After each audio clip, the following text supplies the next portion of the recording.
right, Brian. How are you? I'm pretty decent. How are you, Van? You know, you always say can't complain. Waiting for the day to come. Um, so, Brian, you want to give a little bit of your background or how we know each other? Sure. So for me, started in IT, which how I met Van, what, 6 years ago, 7 years, Don't mind me. I'm six, gonna eat. yeah, 6 or 7 years ago. We both started at the same company on the same team. Uh, kind of worked on a lot of the same projects. Had complementary skill sets, and went to different teams for a while. Then came back to the same team.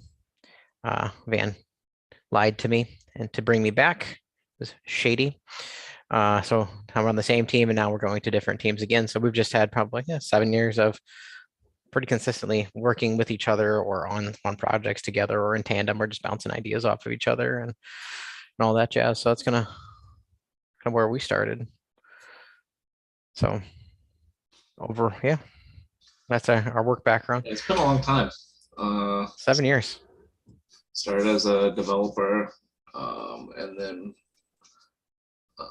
you went over to more of a business role, and then we're back into the same division. Uh, But now we do business and technology and whatever else they have a problem with. yeah. So Brian, I know that you are in the plannings. I don't really know where you're at in the planning or how far you're at, but I know that you're thinking about writing a book. And as far as I know, what you told me, it's more about being a father and what it entails to be a father, and just in terms of the stage you are in your life. You want to tell me a little bit more about what you got going on with your book? Yeah, sure. Um, so for me, I started writing a book. It's called Dad Life: An Awful Awesome Adventure. And I started writing it to try to figure out like one my philosophy. I write to figure out stuff for me. So I started to write to kind of figure out my parenting philosophy and the things that I wanted to do as a dad and the patterns that I wanted to break with my kids that had been kind of passed down. Um, and just how to be a really strong parent to have good kids. Because I think everybody has things they can brag about their kids, but I want to have kids that are cool, like they're just cool people. Um, and just where people want to be around them, because we all know those people that have kids that aren't enjoyable to be around, and my goal is always for my kids not to be that way. And I talked to a lot of different dads, a lot of younger dads, through some of the coaching that I did and things like that. And it's always like they'll see some of the behaviors that some of my kids have that are admirable, and they'll see some of the behaviors that are not, and trying to figure out how do you push, I think push is the right word, or direct your kids to get there. So I thought it was a great opportunity to kind of put something out there that's dad focused, not just parent focused, because I think it's very different to be a dad than it is to be just like moms and dads are different. The role is different. The expectations are different. So yeah, so that's kind of where I started to do it and kind of like work through some of my own stuff with like the relationship I had with my dad and all that jazz too. So that's kind of what finally inspired me to write the book, to get started on it so that I could work through some of my own stuff and then give some stuff to my kids, because we talk a lot about, how do we make, ourselves better people. And I think part of it, part of being a dad is you have to help direct your kids to do that. So, So out of all the topics in the world, you chose to write about that. So mhm. why was it so important to you to choose to write about being a dad rather than other things, or um, there could have been so many other things that you could have wrote about. So what what does it mean to you to be a dad and be a good or whatever goal you have in terms of how you want to be a dad to your children? So for me, what it means to like the goal is always to be good or to be better. Um, and I chose to write about it because again, I have this interesting experience where um like with Braden, my oldest, I helped coach wrestling. And if you have kids where their dad's not involved or their dad's not around, they immediately start to come into wanting some kind of male role model leadership. Or I help with my youngest. I help help out at the karate school right now. So like I get on the floor and I help teach. And it's a very quickly will you see these young men, and it's generally young men, some young ladies too, but I find it's young men generally that are looking for a stronger male role model, that come to you and they're like, hey, this is what I want. This is what and you kind of pull out what they need. And then for me, like I have a son and I have daughters, and it's how do you raise each of them differently so that they can be strong and independent and take care of themselves and confident. Um, and there's also that safety aspect of like how to make sure that they have the skill set to be safe and make good decisions. So for me, it's I've want my children to go farther than I have, to grow more than I have, to be better than I am, and to contribute more in whatever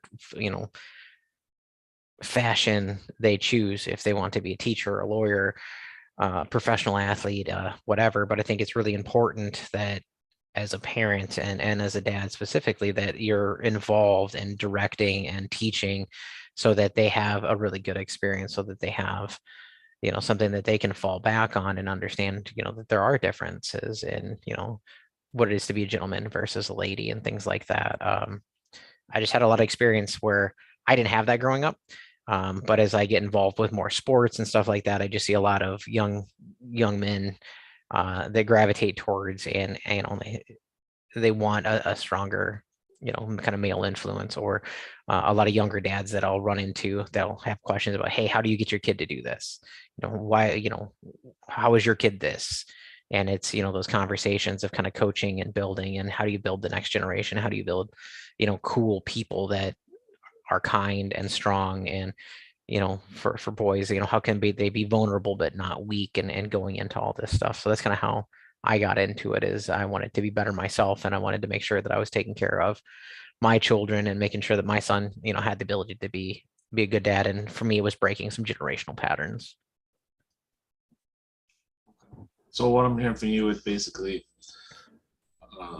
you go out and about with your children, whatever activities they're interested in.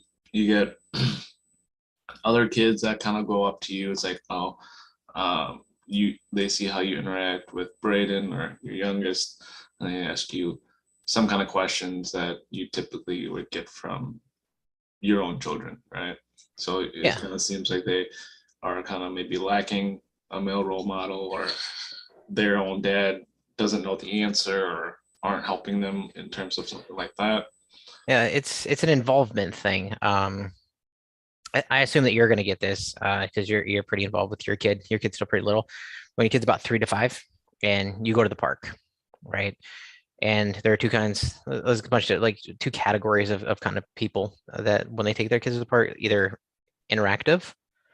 Like for me, like I would play with my kids, like, because like I split, I have a split household. So like my first two children, I don't live with them all the time, but I go up once a week, and, I'll take them to the park. I'll take them out to eat, whatever it is. Like we go and do stuff. But when they were real little, we would just go to the park. So I'd get them a snack. We'd go to the park and we'd play, and I would heavily interact. Like I would play with them, tag, football, whatever they wanted to do. And we'd always interact together.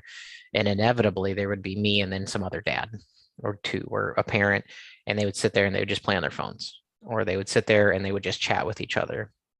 And inevitably, as I'm playing with my kids, I would end up wrangling, it'd start with, however many kids are on the playground. And there's this big game, and everybody wants to play with the adult that's involved.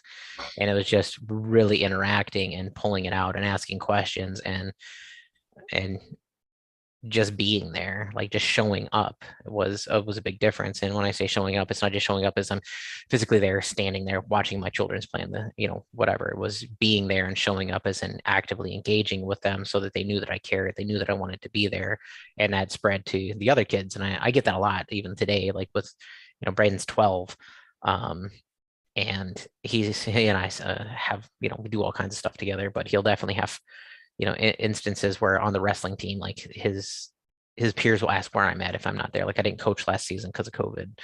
So, why wasn't I there? What am I doing? Things like that. But showing up makes a big difference, and showing up and actively showing up is what I have found that a lot of kids just need. So it's more, I think we've had conversations like Thanks. this before. One second.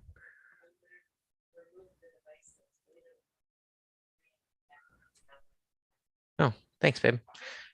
So, All right, I gotta cut that sorry.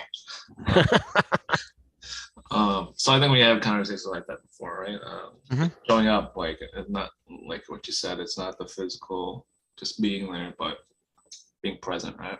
Being Mhm. present in the moment, being present there with your children, kind of thing. And I think with that, it's not even just with children; it's just with everyone. That Mhm. it really matters. But I also was gonna mention that it it seems like you already kind of get people already asking you, how do you do this and this with your children, and children actually coming up to you and asking questions too. Mhm. But it also seems like this is more of a therapy book for yourself, or somewhat of a way to get your thoughts down, to kind of clear your head a little bit in terms of where you've been in the past, uh, and how your past relationships were with your father, or your Mhm. your your grandfather, or whoever kind of male role models you've had. Correct. So for me, it was a little bit of cathartic to kind of like figure out like where were things weird, and again, like I think there is something to be said with generational patterns. Um, and how do you break them? Like I talk to my kids about it. If there's something you don't like and it's a pattern, like how do you stop that pattern? How do you actively engage in changing a behavior, or how do you step back and look at why is it happening? And for me, like with my dad, when I was real little, him and my mother split, and then I didn't see him. Like I didn't have any interaction with him from like probably 5 to 16, like a handful of phone calls, and then from 16 to late into my 20s, we didn't even talk. I mean, like there was no contact, and that kind of came to like kind of probably shaped how I look at showing up is very important. Being actively involved is very important because I didn't have that. My grandfather had done the same thing where he was there for a while and then he was out of the picture, and then all of a sudden it happened where I ended up, splitting you know, with my first two kids' moms, and then I had to make that choice of how do I make sure to still be actively involved? How do I make sure to show up? How do I make sure to ask questions and things like that? And for me, it was stepping back to look at how do I break this pattern, because I inevitably somehow fell into it. Um, so yeah, so for me, it's a bit of figuring out some of my own stuff, and a bit of I want to make sure that my son knows how to be a good parent. And I think for all relationships, I think that the three tenets that I follow pretty closely are really important. And I think the conception of meeting in the middle of everything's 50-50 and a really personal relationship is flawed, especially with children. I think that you have to be 95-5, whereas a parent, 95% of the responsibility is yours, 5% is theirs. And then it probably equals out where they're going to do more than 5%. You're going to do less than 95 because you always think that you do more and you always think that they do less. Same thing like with your significant other. 50-50 doesn't work because you're probably doing 30, they're doing 30, and there's 40% left out somewhere. So there's going to be negative feeling. So if you just expect yourself to do 80%, um, inevitably it'll probably end up being closer to 50-50. So I kind of take that philosophy with close relationships. Um, is you always have to do more. If you don't, then it's going to be upset. And if it's you, you have to figure out why you're upset and step back and look at what can you change, not expect somebody else to change. Never thought of it like that. That's a good point. I was gonna ask you when you brought it up, what kind of patterns are you seeing that you're kind of falling into, that your father or your grandfather had, that you're trying to break? Um, so interesting enough, from what I can tell from my grandfather, we actually ended up having like doing the same job in the military, which was weird because I didn't really know him very like I've never met him before he died. But he had 5 boys, and then just left, like could not get it together. He had um, some other, personal issues, I guess, like maybe alcoholism and just other like it wasn't a delightful fella from what I've been told. Um, but when my dad was pretty young and his siblings, um, it sounds like he just left. Like he packed up his crap and he was out, and just wasn't really involved. And then for my dad, it's again, I think I was like 3, um, and a bunch of stuff happened with him and my mother, and pardon me, and he had a choice. My mom flipped a coin in because they needed to move out of Wisconsin. There was a we had lost a lot of family in an accident. There was just a lot of just negative stuff, a lot of death that had occurred in there. So we just they needed a fresh start. Flipped a coin, landed on Wisconsin, and moved. And he had 30 days to fight it, 30 days to get more custody, 30 days to do something, because that's how the courts work. And he did nothing till the day they wanted to leave. And then he asked, well, what if I don't want you to go? And that was, a conversation that I'm not really privy to, but obviously I ended up in Wisconsin when I was real young, and I didn't see him. Like I do not remember real when I was real little seeing my dad, and then I didn't see him till I was 16. There were no phone calls, and again, back in the day, it was harder to have phone calls. It was harder. There was no email, all that crap. But I didn't get letters, I didn't get Christmas presents, I didn't get anything. So like he never showed up. Like he never gave a shit. I mean, if we're just being honest, and his wife doesn't like me. She never has. Like I have letters from this woman that were uh terse. It would be a very kind way to put it. She just didn't enjoy my company. She really wanted her kids to be the focus, which is fine. Which kind of like brought me into like how I chose my current, like my wife is obviously a step parent, so it's very how I look at step parenting is very different. Um, so I wanted to break that pattern of like not showing up and not, being perceived as caring, and then choosing the right partner to support my children, and then, you know, wanting to know more. Like my dad, like never really wanted to get to know me, in my opinion.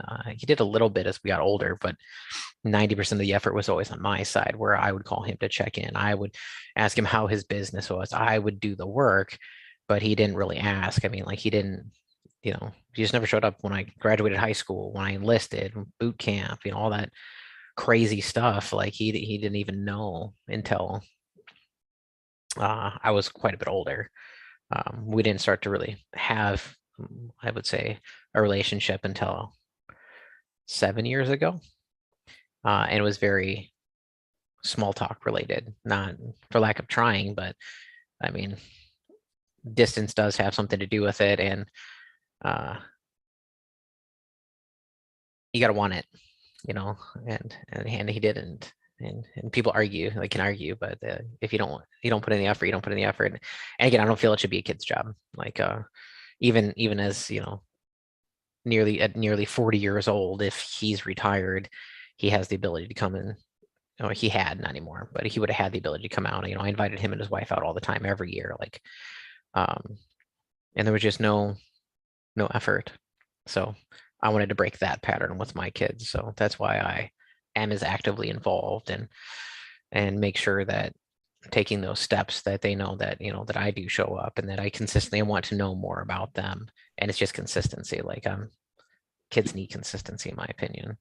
You think that if you didn't reflect on that it would have been the same Well, it as could you very easily. okay. It could very easily be the same. Um, I think being a good parent, being good in a relationship is hard. Um, it's incredibly hard because you have to make sacrifices that you don't always want to make. You have to choose. Like you have to. There's two hards, right? Like if in a relationship, it can either be hard on you or it can be hard on the other person. As a parent, you should take the burden of it's harder on you. It should never be harder on your child, in my opinion. So like I look at my dad's relationship, it was easy for him. He didn't have to do anything. He didn't do anything. As a little kid, like that was incredibly hard on me. Even like when I was a teen and as an adult, it was still hard on me to have somebody who wasn't actively involved and didn't really care. Um, or for me, like as a dad, like I will drive an hour each way, so 2 hours total to get 30 minutes with my kids. That if they need that time, if they need a 30-minute, chat with dad, if they need, whatever it is, if they need me there physically, if they need me there for whatever it is, the burden should fall to me. So I think that it would be very easy to choose that. It's very easy to choose that with your wife of, like, oh, I need her to do this, or like if she wants, something from me, she'll ask. And um, you have to choose the right hard. And sometimes you need to make it harder on yourself and it'll make it easier on someone else. And then that pays dividends in the future.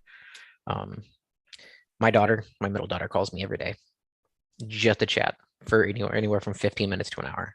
And she tells me, about her day and all that.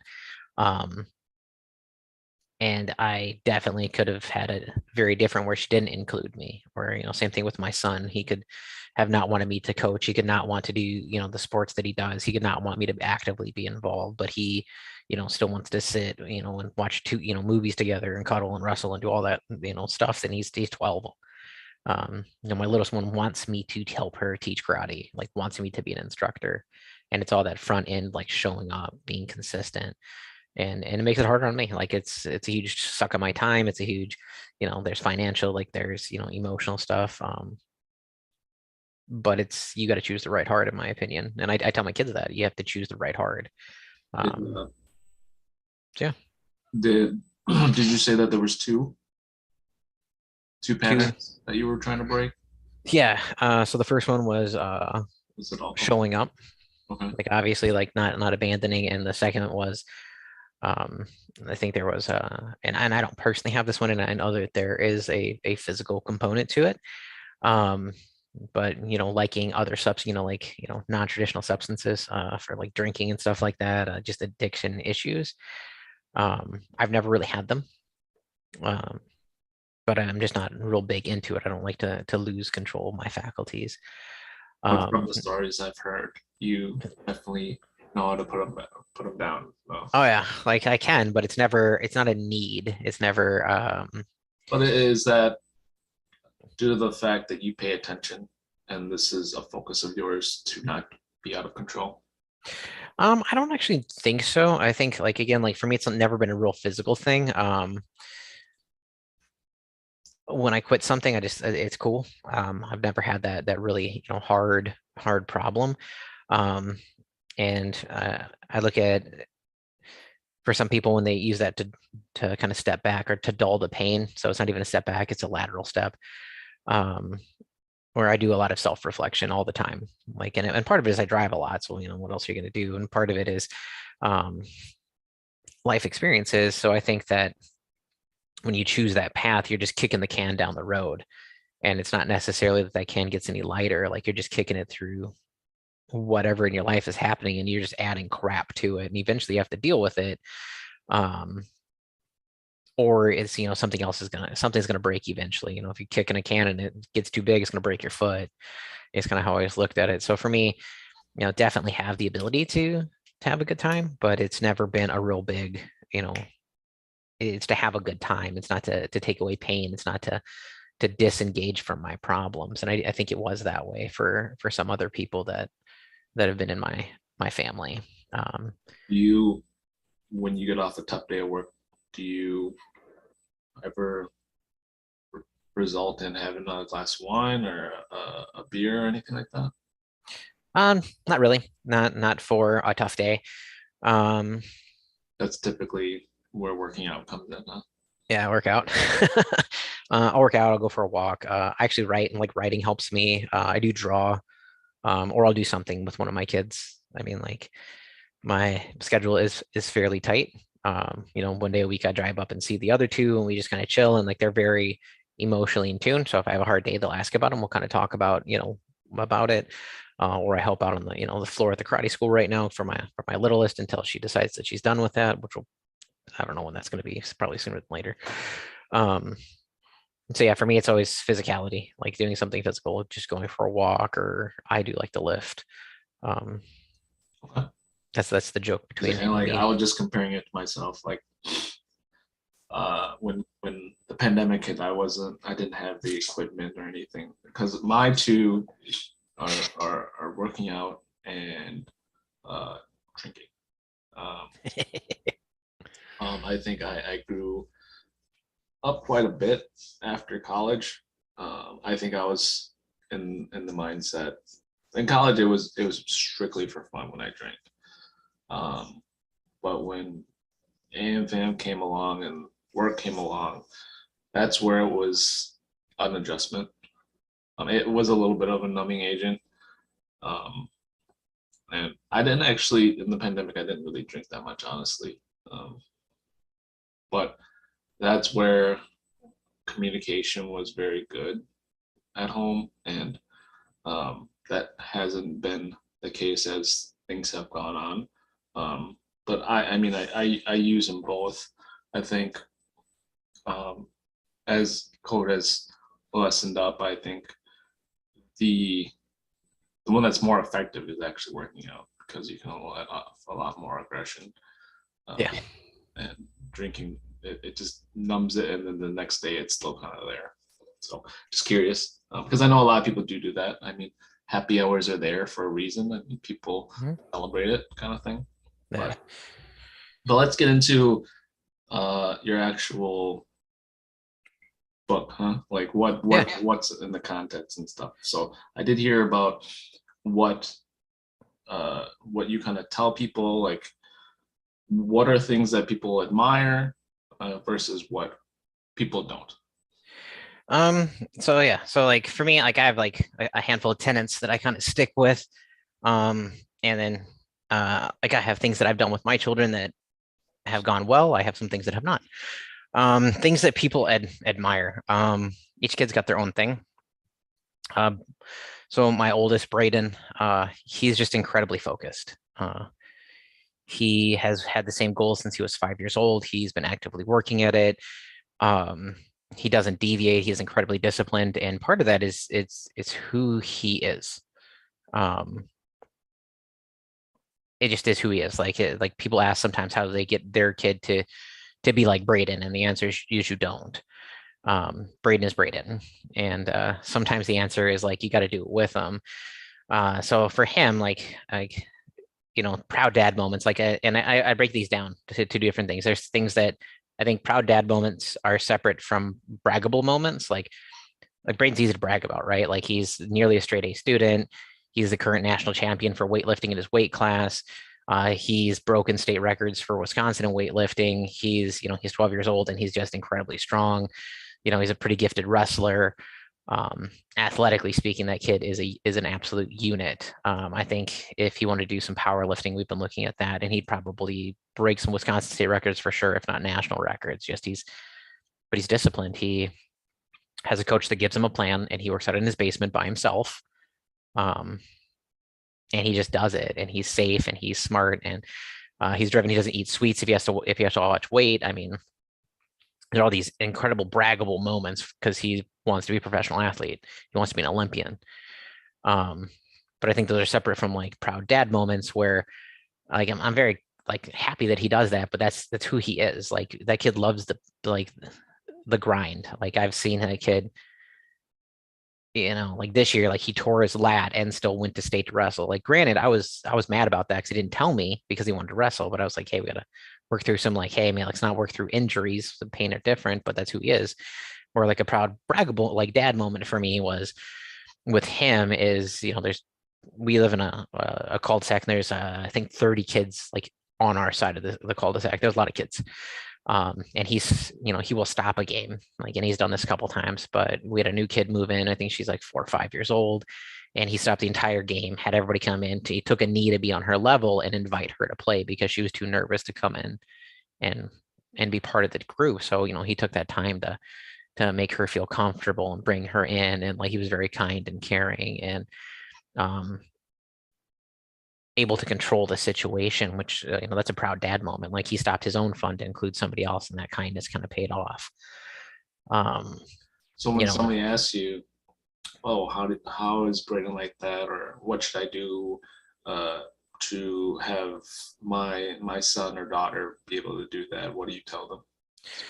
So for like proud dad moments, I think it's having them like those really cool moments where they go above and beyond. It's having them talk about what do they like and what do they not like? How do they understand other people's feelings and what kindness is? Um, and how to be open and to be aware of other people's feelings. Um, so I think that was a big part of it is if you see somebody that isn't involved, like, you have to show your kid how to interact. Like being able to walk over and talk to somebody is something that we don't always want to do it, right? Like at work, there's people like you. We both know there's people that you see them and they look at you and like you'd see them like out and about and you're like, I have no desire whatsoever to interact with this person. But if I'm with my kids and somebody smiles at me or nods, then I demonstrate like, hey, like sometimes it's just going and seeing how their day is, like that little act of kindness and trying to exemplify it when you have the opportunity or sometimes coaching them like straight up. Like there's times when if they're not doing what you want, like you give them a hint, like, hey, do you think they want to play too? Maybe. Why don't you go ask? So I mean, when Braden was really little, I mean, again, he's my older, right? So he kind of got this, like when we would be at the playground and there would be a kid that really wanted to be involved, because like how we talked about earlier, there's being the involved dad, and you'd see a kid on the corner, like outskirts, and like wanted to get involved, but he didn't. And I would just ask Braden because part of it, you don't want to be like that dad who's like, hey, do you want to come play? Like that's weird. But if your kid, goes over and you're like, hey, Braden, go see if he wants to play too. So he kind of got practice at that. So it's I think repetition and drilling um, of ideas, concepts, be them physical or mental, emotional, really help. I did that with Belle too. Belle's my middle. You know, hey, why don't you see if they want to play? And then sometimes it was so I could take a break because nobody can have the cardio of a 4-year-old child. And sometimes it was so that they could learn how do I talk to people, how do I invite people in to do things. So that's what I would recommend is demonstrate yourself if you have that opportunity, or if you are actively involved with your kids and you see another kid that obviously wants to be involved, and you'll see them if you're an active dad and they're at the playground, like maybe they're nervous, like send your kid over and be like, hey, why don't you just see if they want to play tag too, or whatever it is you're doing. So So we got about 4 minutes left. I got two questions for you. You can take one or take both, however you want to do it. So I would ask you, what's your goal? And I think you might have already uh, said it a little bit, but what's the goal of when you finish this book and it's hopefully on shelves and people are looking at it? What do you want them to take from it? And also, when you're done with this book and things like that, what's your future outlook in terms of writing more books or continuing outreach in terms of helping other dads or moms and things like that? I'll take both. So my goal when it's done, one is just so that there's kind of a guide for my kids, right? On what I think it is, because again, it's pretty simple. It's showing up, defaulting to wanting to know more, and sometimes just telling your kids no. And then being consistent. So I think it's I want to share that I think that works with kids. And I think it's hard to argue that if you do those three things, that you can't have a better relationship with your kids, that you can't be a better dad specifically, with the exception, like if you beat your children, obviously show up less. Um, but I mean, like if you are striving to be better, then those are great things. I think moms can take away from it. I think every relationship can if you kind of follow those tenets. I'm always open to coaching. I actually really enjoy coaching. That's how I got into coaching wrestling. Like I was not a great wrestler, but I helped the kids because my kid wanted me to do it, and the other kids involved it, wanted me involved. So I liked it. Um, that's how I got pulled in for other stuff. I have, like dads, I have some, karate dads and other dads that are, they'll talk to me about my kids, and we just have these conversations of how do we do better? How do we be better? Because I can be better. Everybody can always be better. So I would definitely be open to coaching or doing, you know, like a Q&A on just a deep dive into a topic of, what does it mean to show up? What does it mean to default to know? What is true consistency? So I would definitely be open to more coaching, open to helping people just be better. I So find that Brian, enjoyable. when can people expect your book to be done? My goal is to have it done by the end of September. So When do you think it will be available for people? I'm not sure how that works. So I mean, like, my goal is to have it written in September, and then I'm not really sure what the publishing process looks like. So hopefully, So, so hopefully by Christmas, if or it'll be available on a website by then, because I'll just build a website myself. maybe an Um, ebook. so it could be an ebook. So yeah, I mean, it's that, and then I'd like to do some. I have some other dads that I've talked to, and about doing just interviews with them on, like, hey, what is it like to, to get more information on, like, what does it take to be a good dad in their opinion? Because I have my opinion, which is working great for me and my kids, but that might not work for everybody. So Okay, conversations like that. cool, Brian. I think just talking a little bit with you, I mean, there's some things that I could take away for sure, and I appreciate you taking the time. If people want to reach out to you, how would they reach out to you? I think the easiest way to reach out to me would be probably by email. My email is actually pretty simple. It's my name. It's just Brian Hale at mac.com. I'm fairly good at responding. Okay. So yeah. All right. I'll be sure to put it in some uh, caption or information on the video. Yeah, perfect. All right, Brian. I All really right. appreciate it. It was a good chat. All See you right. later. Thanks, man. All right. Bye.